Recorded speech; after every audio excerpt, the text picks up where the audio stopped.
乡亲啊，继续来看蔡政府520新就任的个员，政务官42个当中只有2个是女性，红经体是史上上男，男性的男，史上上男的内阁，嘛来引发着妇女团体批评。虽然尾啊，经济部长是由王美花来接任，但是男性的个员也是占9成以上。多参行政院下面的性平会委员嘛看袂做理，管理的性平委员任期的最后一天，要求蔡政府要来改善，请蔡政府都要来实现着承诺，多多动用女性的个员。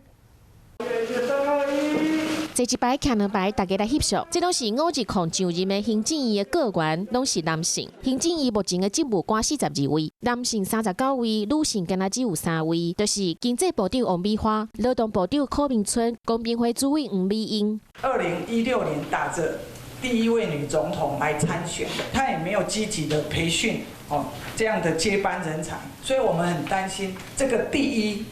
会变成唯一。不是由文化部来管啦，但是我想外交部面对立委的质询无得惊，文化部前部长陈丽君就是女性个员的代表人物之一，但是这块的人才足少。阁员的影响力是更重要，因为他要负责整个机关的监督跟领导的职能，所以我们大概都认为说这个严重性是比较高的。行政院第4届性平委员管理任期最后一天，考考蔡政府，因为对过去来看，但水变时期女性个员的比例上悬21.2%，马英九时期来到22.4%，但是第1位女总统蔡英文时期的女性个员的比例上悬只有13.9%，如今是6.9%。这是上低纪录。行政院面对性平会委员心内底不满，后一届委员的提名更加为难。行政院嘛表示，目前确实是还搁咧定顺当中，无怪委员会遐尼烦恼。